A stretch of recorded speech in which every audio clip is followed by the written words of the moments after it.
Halo, assalamualaikum warahmatullahi wabarakatuh. Bertemu lagi bersama Bu Eka di IPS kelas 8. Nah, hari ini kita masih belajar mengenai bab 1, yaitu interaksi keuangan dalam kehidupan di negara-negara ASEAN. Tapi kita belajarnya di bagian C ya. C itu tentang pengaruh perubahan dan interaksi keuangan terhadap kehidupan negara-negara ASEAN. Nah, oke, sudah siap semuanya buat belajar hari ini? Oke, kalau sudah siap, mari kita lanjut. Nah, bagian pertama yang kita akan pelajari itu mengenai perubahan ruang dan interaksi antar ruang akibat faktor alam. Seperti yang kamu tahu, kondisi alam dan kondisi sosial negara-negara ASEAN itu relatif homogen. Maksudnya homogen di sini relatif sama ya kondisi alamnya.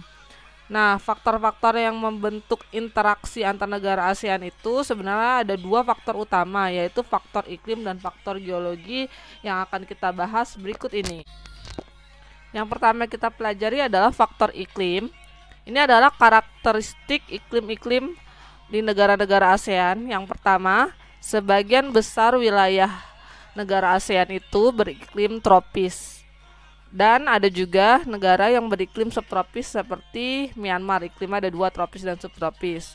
Kemudian sebagian besar wilayah negara ASEAN itu mendapatkan curah hujan yang cukup besar. Hal ini dipengaruhi oleh sistem monusal. Sistem monusal itu sistem iklim yang dipengaruhi oleh angin muson. Ini sudah kamu pelajari di kelas 7. Angin muson yang bergerak 6 bulan sekali ini menyebabkan berhubungan dengan nomor 4 ya, ini menyebabkan rata-rata negara-negara ASEAN itu memiliki dua musim, yaitu musim hujan yang dipengaruhi oleh muson barat dan musim kering atau musim panas yang dipengaruhi oleh angin muson timur. Karena sebagian besar itu beriklim tropis, maka suhu rata-rata negara ASEAN itu cenderung hangat, yaitu 27 derajat Celcius. Itu adalah karakteristik iklim dari negara-negara ASEAN. Kemudian permasalahan yang terdapat di negara ASEAN yang mengancam itu permasalahan utamanya mengenai global warming. Nah, efek dari global warming ini bisa menyebabkan banjir, kekeringan, dan angin topan. Bisa kamu lihat di peta ini. Ini adalah negara-negara yang bisa kena pengaruh dari adanya perubahan iklim. Nah, akibat global warming ini tidak hanya mempengaruhi mengenai bencana alam, tapi juga mempengaruhi sistem ekonomi. Kenapa? Karena bisa menyebabkan pengaruh di sistem irigasi, pengairan, hasil panen, kemudian berkurangnya kesuburan tanah juga, kemudian hilang ekosistem dan sumber air. Seperti yang sudah kita bahas di pertemuan sebelumnya, bahwa sebagian besar negara ASEAN itu ekonominya di bidang agraris, maka perubahan iklim ini pasti akan sangat mempengaruhi ekonomi negara-negara yang ada di ASEAN. Kemudian apa yang dilakukan negara ASEAN untuk menanggulangi bencana klimatik? Klimatik itu berarti bencana yang berhubungan dengan iklim. Itu negara ASEAN saling berinteraksi, bekerja sama. Contohnya pada tahun 2015 kita Indonesia pernah mengalami kebakaran hutan di Sumatera yang cukup besar, sampai itu mempengaruhi negara-negara tetangga kita juga, asap-asapnya ke bawah. Nah, oleh karena itu Malaysia dan Singapura itu memberikan bantuan berupa pesawat pemadam kebakaran untuk mempercepat dalam menanggulangi kebakaran hutan. Kemudian pada tahun 2014 di Filipina itu salah satu negara yang sering kali terjadi bencana yang berhubungan dengan angin puting beliung.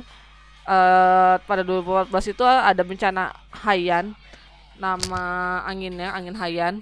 Nah, negara-negara ASEAN lainnya ikut membantu negara Filipina untuk segera menanggulangi bencana tersebut. Kemudian pernah juga terjadi banjir yang cukup hebat, banjir di kota Bangkok. Itu juga negara ASEAN saling berinteraksi untuk membantu bahu-membahu menanggulanginya. Oke, selain bencana kebakaran, kemudian angin atau badai topan dan banjir, ada bencana apa lagi ya yang sering terjadi di negara ASEAN? Coba kamu sebutkan. Oke, yang tadi faktor iklim atau klimatologi, berikutnya faktornya geologi. Nah, bisa kamu lihat di peta ini. Di peta ini menggambarkan bahwa negara ASEAN itu terletak di tumbukan atau pertemuan antara 3 lempeng, yaitu lempeng Eurasia, kemudian lempeng Indo-Australia, dan lempeng Pasifik. Selain itu, negara ASEAN juga dilalui oleh sirkum. Sirkum itu adalah rangkaian gunung dunia. Itu ada 2 sirkum dan dua-duanya itu melewati negara ASEAN, yaitu ada sirkum Pasifik dan sirkum Mediterania. Dari kondisi geologis ini, kira-kira menyebabkan negara ASEAN apa ya? Nah, akibat dari ini, maka akibatnya wilayah ASEAN itu sering terjadi gempa. Apabila gempanya pusat di laut, maka akan berpotensi terjadinya tsunami. Contohnya adalah pernah terjadi tsunami pada tahun 2004 yang di Indonesia itu yang paling parah tekenannya di Aceh. Kemudian selain Aceh ada juga di Thailand di sekitar Bangkok. Kemudian juga bencana yang sering melanda negara ASEAN itu selain gempa dan tsunami juga bencana gunung meletus. Untuk menghadapi ini, maka negara-negara ASEAN itu membentuk yang namanya Pusat Koordinasi Bantuan Kemanusiaan yang bisa memberikan kebutuhan pokok dan perbaikan kondisi lingkungan pasca bencana. Nah, berikutnya negara-negara ASEAN yang paling sering terjadi gempa dan pernah gempanya itu merenggut banyak korban jiwa, sangat banyak, itu ada Indonesia, Malaysia, Thailand, dan Myanmar. Berikutnya kita akan membahas mengenai faktor ketersediaan sumber daya alam. Nah, sama seperti yang tadi sudah dijelaskan, rata-rata sumber daya alam negara ASEAN itu hampir sama. Hampir semua negara ASEAN itu memiliki sumber daya alam berupa barang tambang, kecuali Singapura. Nah, khusus Singapura dia tidak memiliki banyak sumber daya alam, tetapi Singapura itu lebih fokus atau menguasai perdagangan dan industri. Oleh karena itu biasanya negara ASEAN yang memiliki sumber daya alam yang banyak itu dia akan mendistribusikan atau mengekspornya ke Singapura. Nanti Singapura mengolahnya lagi, lalu dijadilah sumber daya alam yang lebih bisa bermanfaat. Kemudian selain berupa barang tambang, sumber daya alam lainnya yang banyak tersedia di ASEAN adalah hutan dan lautnya. Nah, hampir semua negara ASEAN memiliki hutan dan laut ya. Kalau laut itu ada kecualinya, kecuali negara Laos yang tidak memiliki laut. Kemudian seperti yang tadi sudah Ibu jelaskan, karena tidak semua negara ASEAN itu memiliki sumber daya alam yang lengkap, maka muncullah nanti interaksi antar negara. Yang tadi seperti contohnya Singapura yang pasti membutuhkan SDA, maka dia akan mengimpor SDA dari negara ASEAN lainnya. Pasti akan lebih menguntungkan kalau SDA-nya itu diimpor dari negara ASEAN kan, selain kena dekat secara geografis, tapi juga kita memiliki saling ketergantungan sebagai sesama negara ASEAN. Nah, kemudian walaupun semua negara ASEAN itu memiliki SDA yang banyak, tapi tidak semua yang dibutuhkan itu tersedia. Oleh karena itu, biasanya antar negara ASEAN itu akan saling mengadakan jual beli sumber daya alam atau biasa disebutnya ekspor impor. Ini adalah contoh interaksi ketersediaan sumber daya alam. Nah, sini bisa kamu lihat di tabel 1.1 ini adalah barang-barang tambang yang dimiliki negara ASEAN. Yang sebagian besar tuh hampir sama jenis-jenis barang tambangnya. Oke, sudah dilihat. Oke, untuk berikutnya kita akan ke pengaruh perkembangan ilmu dan teknologi terhadap perubahan ruang. Nah, ini salah satu hal besar yang paling mempengaruhi perubahan antar ruang itu adalah penyebabnya perkembangan iptek.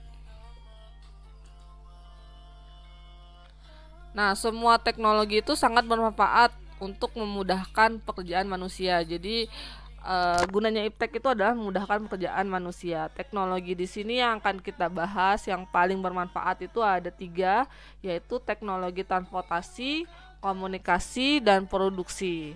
Kalau transportasi itu lebih dimanfaatkan untuk memindahkan barang dan manusia dari satu tempat ke tempat lain ya. Tapi kalau komunikasi itu gunanya untuk bertukar informasi. Jadi juga sama ini agar tukar informasinya lebih cepat. Kemudian kalau teknologi produksi, kalau teknologi produksi ini bagaimana caranya memproduksi suatu barang dengan jumlah yang massal atau banyak dan juga dengan cara yang cepat. Jadi contohnya ada sandang, pangan, dan papan. Nah, teknologi yang paling berperan dalam perubahan ruang itu ada 2, yaitu teknologi transportasi dan teknologi komunikasi. Nah, ini yang menyebabkan antar negara ASEAN itu nanti akan saling berinteraksi. Jadi contohnya kayak banyak orang Indonesia yang mulai berpergian ke Malaysia, ke Singapura, begitupun sebaliknya karena kita kan negara tetanggaan ya. Jadi saling terjadi interaksi ruang yang nanti akan menyebabkan banyak perubahan di dalamnya. Kemudian ini adalah jenis-jenis teknologi transportasi modern pada saat ini itu contohnya kayak ada monorail, kemudian juga yang baru-baru ini di Indonesia itu kan juga ada apa tuh namanya MRT. Nah itu juga, kemudian ada mobil, mau busway atau mobil pribadi atau apapun itu. Kalau transportasi tradisional yang masih banyak digunakan di ASEAN itu ada pedati, ini yang masih ada ya. Kemudian ada delman. Kemudian ada juga becak. Itu adalah teknologi transportasi tradisional yang masih digunakan dan bahkan kalau sekarang tetap dipertahankan tradisional karena digunakan untuk pariwisata. Kemudian kalau di transportasi lautnya itu udah pasti ada kapal laut, ada speedboat. Nah, ini selain digunakan untuk transportasi juga guna pariwisata juga. Lalu yang paling berpengaruh dalam perubahan ruang itu adalah transportasi pesawat. Apalagi pada saat ini untuk kita naik pesawat itu tidak perlu menggunakan biaya yang mahal karena sekarang sudah banyak kayak promo-promo paket pesawat, jadi semua bisa merasakan naik pesawat. Nah ini yang paling menyebabkan perpindahan antar negara dengan cepat dan mudah. Lalu akibat perkembangan teknologi di bidang transportasi tadi udah pasti setiap negara itu akan membuat peningkatan pembuatan berbagai fasilitas penunjang dari teknologi transportasi tadi. Contohnya kalau di darat itu seperti dibuat jalan, baik itu jalan biasa maupun jalan tol. Kemudian kalau yang di transportasi udara itu pasti membuat bandara. Kemudian kota transportasi laut ini membuat dermaga yang lebih besar sehingga bisa memuat banyak kapal laut. Kalau bandara juga banyak negara-negara ASEAN ini membuat bandara baru yang berskala internasional, jadi bisa muat banyak pesawat. Contohnya kayak di Thailand, dulu bandara utamanya itu namanya Don Muang. Kemudian dia buat bandara baru itu namanya Suvarnabhumi, itu lebih besar dan lebih bagus. Kemudian di Laos juga ada bandara Luang Prabang. Kemudian di Filipina juga ada bandara Ninoy Aquino, itu termasuk bandara-bandara yang belum cukup lama dibuat untuk menunjang transportasi udara di daerahnya, di negaranya masing-masing. Kemudian karena pembuatan berbagai fasilitas penunjang tadi, maka terjadi perubahan lahan juga. Yang tadinya lahan-lahan produktif seperti hutan, sawah atau pertanian lainnya sekarang berubah menjadi jaringan jalan dan bandara. Itu salah satu contoh perubahan ruang yang terjadi. Misalnya kayak di Indonesia yang tadinya itu sawah kemudian dibuat jalan tol. Nah, itu contoh perubahan lahan-lahannya.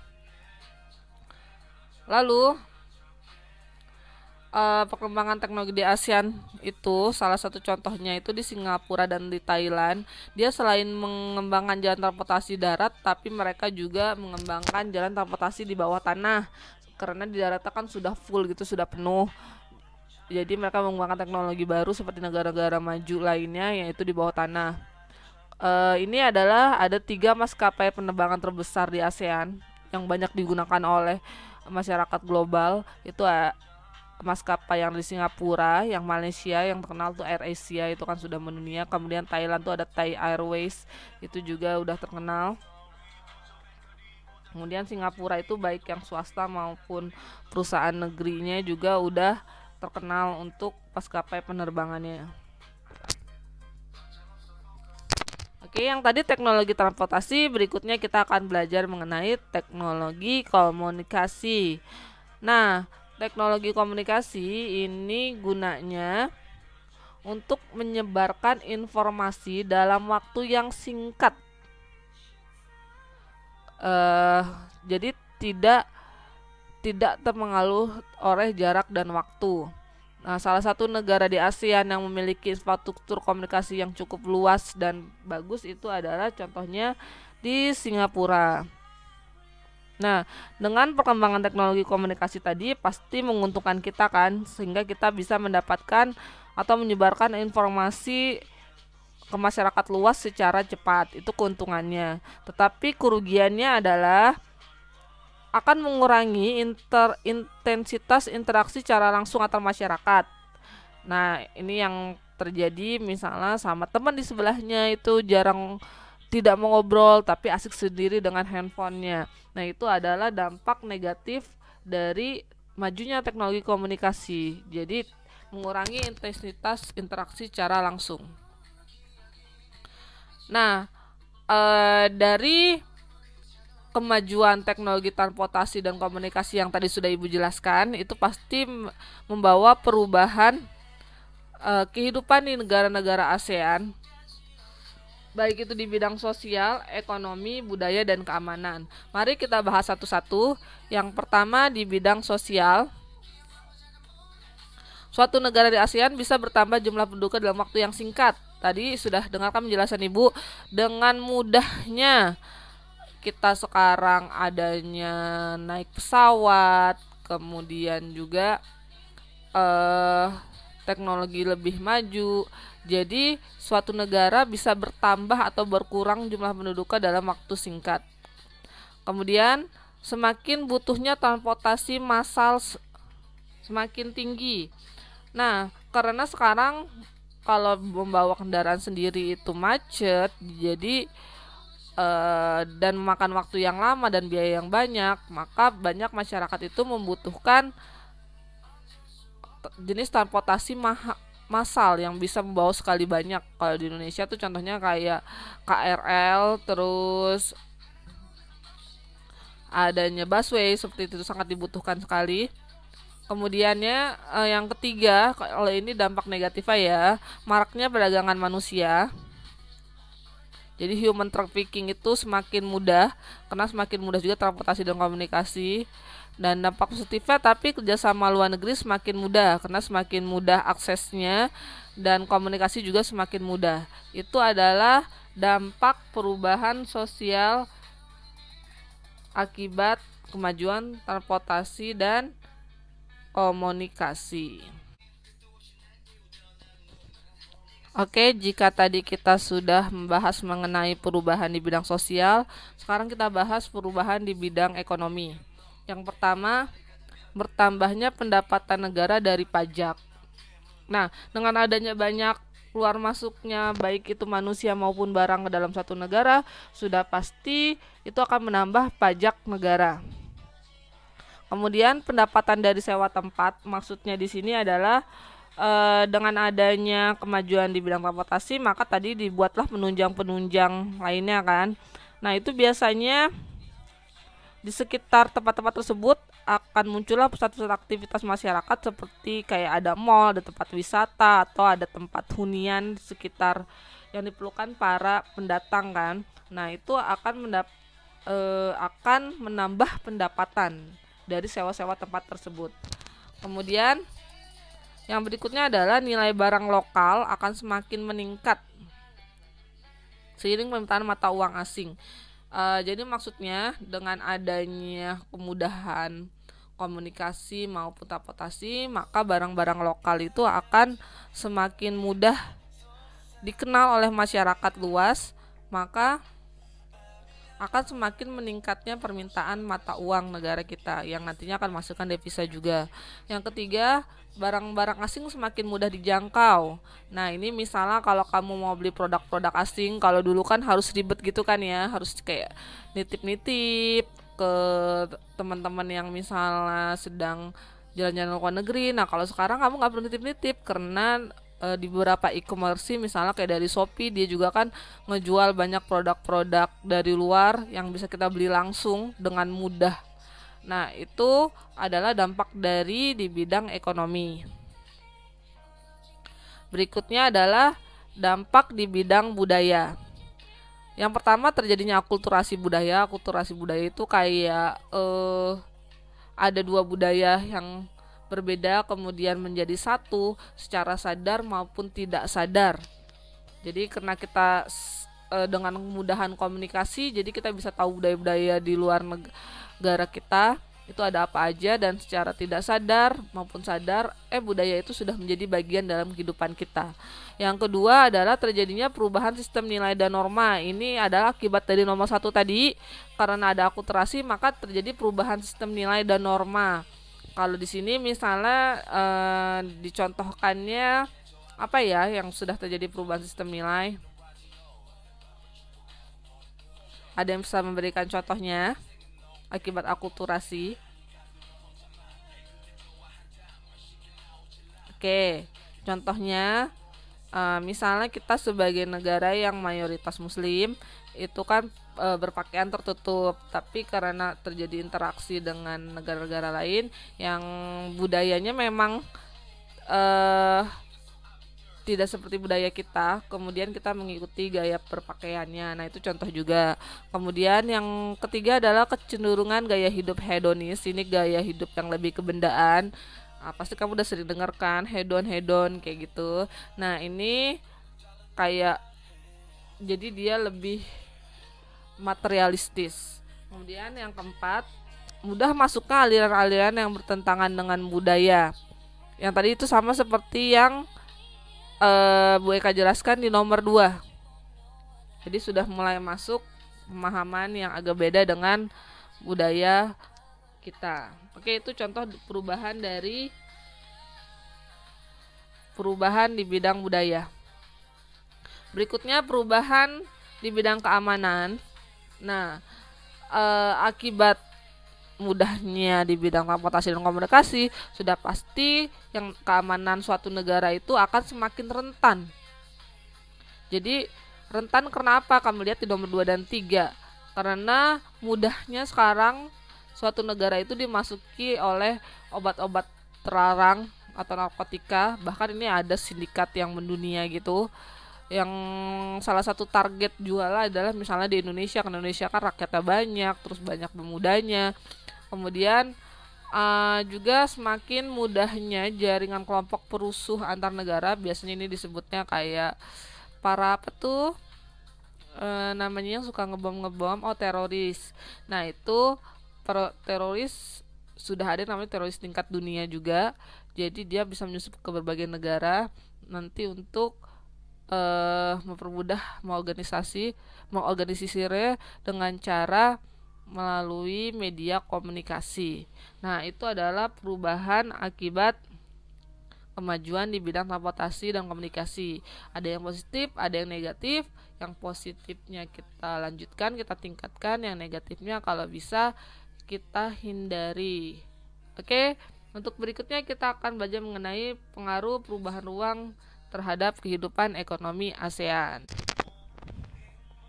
Oke, bentuk dari pengaruh perubahan ruang terhadap kehidupan ekonomi di ASEAN adalah dengan diterapkannya yang namanya AFTA. Oke, di sini bisa kamu lihat, ini adalah mengenai ekonomi ASEAN. Dilihat dari perkembangan penjualannya, connectivity-nya, kemudian investasinya. Oke, selanjutnya kita akan bahas mengenai AFTA. Ini sejarah AFTA. AFTA itu adalah ASEAN Free Trade Area, atau bahasa Indonesianya adalah perdagangan bebas ASEAN. Nah, AFTA ini sudah ditandatangani sejak tanggal 28 Januari 1992 yang dilaksanakan di Singapura, ditandatangani oleh beberapa negara ASEAN, yaitu ada Brunei, Indonesia, Malaysia, Filipina, Singapura, dan Thailand. Lalu pada tahun 95 baru Vietnam menyatakan join atau gabung ke AFTA. 97 ada Laos dan Myanmar yang ikut AFTA. Lalu tahun 99 Kamboja pun ikut AFTA. Nah, melakukan AFTA ini akan menjadikan kegiatan ekonomi ASEAN lebih meluas.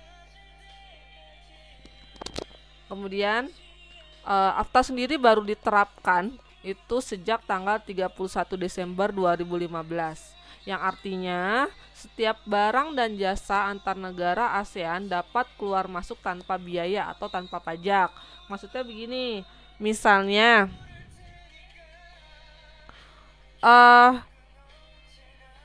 para produsen beras di Thailand atau petani Thailand itu dia bisa dengan mudah mengekspor produk berasnya tadi ke Singapura, ke Indonesia, atau negara-negara anggota ASEAN lain tanpa dikenakan biaya-biaya lain atau biaya tambahan atau pajak. Jadi dia bisa menjual suatu komoditas seperti dia jual di dalam negeri aja gitu, padahal itu kan udah antar negara kan kalau di ASEAN. Nah, itu mengenai AFTA. Kemudian untuk apa sih AFTA ini didirikan? Nah, tujuannya biar perdagangan antar negara ASEAN itu semakin meningkat. Dengan adanya AFTA ini berarti kan pasar itu tidak hanya di dalam negara saja, tapi kan ada 10 negara lainnya yang bisa dijadikan sebagai pasar. Sudah pasti kalau pasarnya ada banyak atau semakin luas, maka diharapkan perdagangannya pun akan makin meningkat. Kemudian yang kedua adalah bisa menarik investasi asing. Dengan adanya investasi ini, maka biasanya suatu negara itu ekonominya akan semakin meningkat karena banyak orang yang menaruh modal untuk berbisnis di suatu negara. Kemudian tujuan yang ketiga adalah membuat wilayah ASEAN sebagai basis produksi yang kompetitif secara global. Jadi tujuannya ingin menjadikan ASEAN itu sebagai suatu wilayah yang bisa memproduksi suatu barang atau jasa yang kompetitif, berdaya saing, dan daya saingnya itu tidak hanya daya saing regional atau daya saing yang lokal, tapi ini daya saingnya udah daya saing internasional atau global. Itu tujuan dari AFTA. Jadi yang pertama, ibu ulang ya, meningkatkan perdagangan, menarik investasi asing, dan produksinya itu bertaraf global atau mendunia. Oke, ini ada keuntungannya didirikan AFTA, ada banyak sekali ya keuntungannya. Yang kedua itu mudah mengekspor produk ke negara-negara anggota ASEAN tanpa beban pajak. Yang tadi seperti Ibu contohkan, misalnya kalau negara kita nih Indonesia, misalnya menghasilkan batu bara, ingin dijual ke negara-negara ASEAN, itu akan semakin mudah karena tidak perlu mengurusi pajak atau yang lainnya, karena sesuai dengan perjanjian yang ada di AFTA. Lalu yang kedua adalah sebagai konsumen kita memiliki pilihan konsumsi semakin banyak, baik itu dari segi kualitas maupun harga. Misalnya apa ya yang sehari-hari, misalnya baju yang biasanya bajunya itu hanya mirip brand-brand lokal. Nah, itu juga kita akan punya brand-brand misalnya dari Thailand, brand dari Malaysia, brand dari Singapura. Nah, kamu punya banyak pilihan tuh sesuai dengan harganya yang kamu mau dengan kualitasnya. Akibat yang konsumsi makin banyak ini, maka persaingannya pun akan semakin ketat. Yang nomor 3 nih. Nah, kenapa bisa semakin ketat? Karena kompetitor atau saingannya itu tidak hanya dari orang-orang dalam negeri saja, tapi juga dari orang-orang luar negeri. Nah, kalau kita lihat sisi positifnya, mungkin sisi negatifnya kan, aduh persaingan makin susah nih, udah lokal aja saingannya udah susah, sekarang kok saingannya sama orang-orang luar negeri juga. Nah, kita lihatnya dari segi inovasi dan kompetisi. Dengan adanya semakin banyak saingan, maka mau nggak mau kita harus bisa berpikir kreatif dong, gimana caranya kita bisa mampu bersaing dengan orang-orang di luar negeri sana. Kemudian yang keempat, keuntungannya adanya AFTA adalah proses distribusi menjadi lebih jauh jangkauannya. Yang tadinya misalnya kamu menjual produk hanya di Indonesia saja, sekarang kamu sudah bisa dengan mudah menjual produknya itu ke negara-negara lain. Jadi jangkauannya lebih luas. Kemudian karena alasan yang tadi kamu bisa distribusi ke wilayah yang lebih luas, maka memungkinkan kamu mendapat keuntungan yang lebih besar karena konsumen kamu tidak hanya orang dalam negeri saja, tapi juga orang-orang di luar negeri sana. Lalu yang berikutnya, terpenuhinya kebutuhan masyarakat. Tidak semua kebutuhan suatu negara itu bisa terpenuhi oleh negaranya sendiri. Contohnya misalnya kayak Indonesia pasti banyak dong berasnya, banyak dong gulanya, tapi ternyata beras dan gula yang di Indonesia itu tidak bisa memenuhi seluruhnya. Makanya oleh karena itu kita harus mengimpor kebutuhan beras dan gula itu dari negara-negara ASEAN lainnya, misalnya dari Thailand atau dari Laos atau dari Filipina. Nah, kemudian selain itu, didirikannya AFTA tujuannya ingin menjadikan ASEAN menjadi pasar tunggal. Maksudnya pasar tunggal di sini adalah dengan adanya AFTA, jadi antar negara ASEAN itu menjadi satu pasar yang lebih luas. Dan kita saingannya tidak hanya saingan sesama negara ASEAN lagi, tapi ASEAN bersatu saingannya sama negara-negara lain yang lebih besar, misalnya saingan dengan Cina, saingan dengan negara Eropa, saingan dengan Amerika. Nah, pasti kan kalau kita saingan sendiri itu agak berat, tapi kalau saingannya sama-sama sebagai satu AFTA itu akan semakin mudah. Kemudian yang berikutnya, mudah mendapatkan bahan baku yang murah. Nah, contohnya misalnya kayak yang tadi udah Ibu jelaskan, Singapura itu kan negara di bidang industri, pasti dia butuh banyak sumber daya alam kan untuk menunjang industrinya. Nah, dengan adanya AFTA, Singapura ini akan lebih mudah mendapatkan produk-produk bahan baku untuk industrinya dari negara-negara ASEAN lainnya. Tapi begitupun negara ASEAN lain yang akan lebih mudah mengekspor bahan bakunya ke Singapura. Lalu berikutnya, masukkan investasi asing dan SDM berkemampuan tinggi. Dan yang tadi sudah Ibu jelaskan, dengan adanya AFTA ini, jadi dengan mudah negara lain untuk berinvestasi atau menaruh modal atau membuka bisnis baru di negara lain.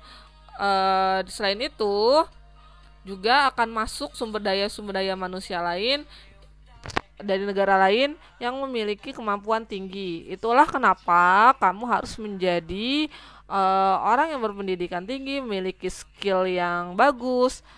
Biar apa tujuannya? Karena nanti kamu saingannya untuk bekerja tidak hanya dengan orang-orang Indonesia saja, tapi kamu juga akan saingan dengan orang-orang dari ASEAN. Bahkan tidak hanya di ASEAN, tapi dari seluruh masyarakat dunia.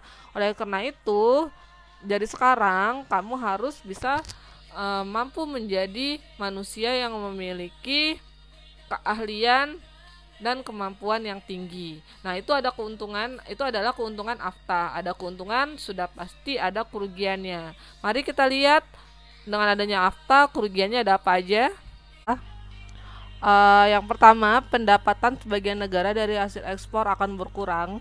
Itu sudah pasti.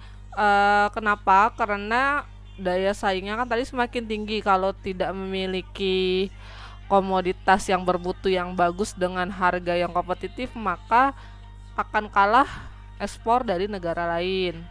Kemudian yang kedua, masyarakat yang tidak memiliki skill akan kalah bersaing dengan warga asing yang kemampuannya lebih baik. Karena sudah masuk ke pasar terbuka, Maka yang tadi seperti Ibu sudah jelaskan, yang menjadi persaingan kita itu tidak hanya warga negara kita, tapi juga kita akan saingan dengan warga negara asing. Kemudian yang ketiga, produk dan perusahaan di suatu negara tidak mampu bersaing. Nah, untuk negara-negara yang mungkin tidak memiliki teknologi yang canggih atau tidak memiliki inovatif terhadap hasil komoditasnya, maka dia akan kalah dan tidak mampu bersaing. Jadi dia hanya menjadi negara yang berkonsumsi saja, tapi bukan menjadi negara yang memproduksi sesuatu. Nah, itu adalah kelebihan dan kekurangan dengan adanya AFTA. Mudah-mudahan dengan seperti ini bisa memotivasi kamu untuk menjadi manusia yang memiliki skill sehingga bisa membangun negara Indonesia. Oke, tadi kita sudah belajar mengenai pengaruh di bidang ekonomi. Sekarang berikutnya kita akan belajar mengenai pengaruh konversi lahan pertanian ke industri dan pemukiman terhadap perubahan ruang dan interaksi antar ruang. Oke, silakan dilihat gambar ini. Ini kira-kira gambar apa? Nah, ini adalah salah satu contoh kegiatan yang sedang melakukan reklamasi. Salah satu negara yang sering melakukan reklamasi itu adalah Singapura. Ada yang tahu apa itu reklamasi? Ya, reklamasi adalah alih fungsi lahan pantai menjadi daratan. Jadi biar wilayahnya semakin luas, dia itu kayak pantainya itu ditimpa pasir atau tanah biar daratannya semakin luas. Nah, alih reklamasi ini merupakan salah satu contoh dari yang namanya konversi lahan. Ada lagi nih, apa itu konversi lahan? Oke, kita lihat. Konversi lahan adalah alih fungsi lahan. Alih fungsi lahan itu maksudnya mengubah yang tadinya area pertanian biasanya diubah menjadi kegunaan lainnya seperti pemukiman atau industri. Jadi kayak ngubah yang tadinya itu adalah lahan pertanian berubah menjadi pemukiman atau industri, itu namanya konversi lahan. Contoh dari konversi lahan yang tadi yang Singapura melakukan reklamasi. Penyebab suatu negara melakukan konversi lahan ini adalah karena laju pertumbuhan penduduk yang relatif tinggi. Karena penduduknya itu mengalami jumlah yang cukup banyak sehingga memerlukan pemukiman yang lebih luas lagi dan industri. Nah, ini sering sekali terjadi di negara-negara ASEAN yang pertumbuhan penduduk relatif tinggi seperti di Indonesia, Malaysia, Thailand, Vietnam, Laos, Kamboja, dan Filipina. Jadi ini suatu hal yang biasa ya. Nah, konversi lahan ini biasanya terjadi di daerah pinggiran kota yang berupa area persawahan tapi masih dekat dengan fasilitas umum. Nah, itu biasanya wilayah-wilayah yang dijadikan sebagai konversi lahan. Oke, kita akan membahas lebih dalam mengenai konversi lahan.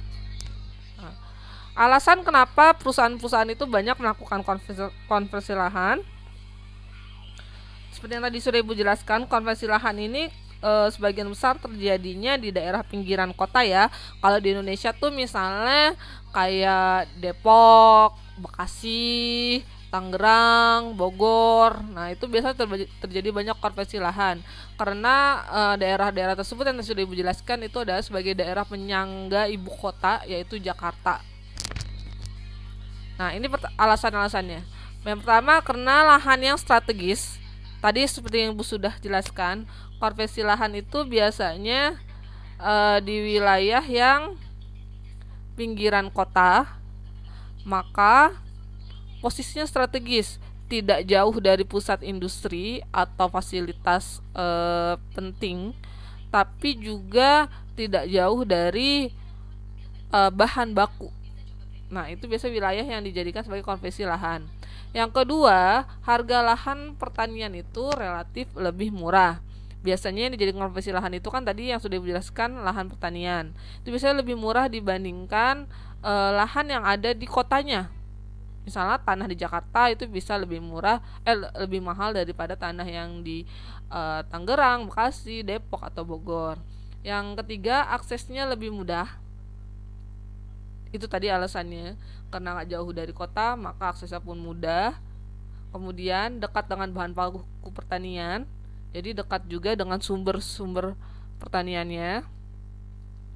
Kemudian yang berikutnya ada perubahan faktor sosial dan budaya mengenai hukum waris. Maksudnya gini, kalau petani itu biasanya kan memiliki lahan pertanian cukup luas. Dulu itu kalau memberikan warisan kepada anaknya, biasanya yang diwariskan adalah tanah. Nah, sekarang sudah ada perubahan, orang itu lebih suka kalau diwariskan itu berupa bentuknya seperti uang. Jadi banyak para petani yang memiliki lahan yang luas itu akhirnya menjual tanahnya, kemudian diganti dengan yang lain atau dengan uang yang nanti akan diwariskan ke anaknya. Jadi diwariskannya bukan tanah lagi seperti zaman dulu. Kalau zaman dulu kan yang namanya warisan bentuknya tuh seperti tanah. Kemudian yang berikutnya ada perubahan struktur ekonomi ke industri. Jadi biasanya ini kan terjadi di daerah negara berkembang yang struktur ekonominya lagi berubah nih. Yang tadinya dia sebagian besar berupa agraris atau pertanian, sekarang berubah menjadi sistem ke industri, di mana berarti butuh banyak lahan untuk membangun industri yang baru.